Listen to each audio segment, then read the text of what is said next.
സംഭവമൊക്കെ ശരിയാണ്. നല്ല മുറിയുണ്ട്, നല്ല വീടുണ്ട്, നല്ല അന്തരീക്ഷമാണ്, നല്ല ചെടിയൊക്കെ വെച്ച് പിടിപ്പിച്ചിട്ടുണ്ട്. തലത്തൊത്തിരി പ്രശ്നമുണ്ട്. ദൈവമക്കൾ ഇതിനെ നേരിടേണ്ടത് എങ്ങനെയാ?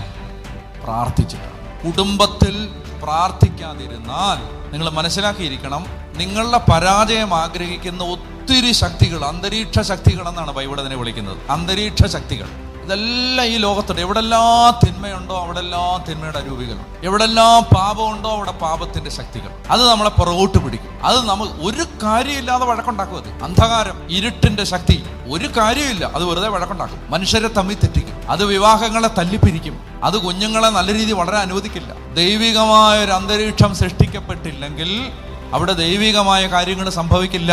ഡെസക്രേറ്റ് ചെയ്യും പിശാച്. അവന് നല്ലപോലെ അറിയാം സ്ഥലങ്ങളെ മലിനമാക്കുക അവൻ. അപ്പൊ നമ്മൾ ശ്രദ്ധിക്കേണ്ട ഒരു ജാഗ്രത എന്ന് പറഞ്ഞാൽ, വീട്ടിൽ നിർബന്ധമായും പ്രാർത്ഥിക്കണം. ഇത് വികാരിയച്ഛൻ്റെ ആവശ്യം.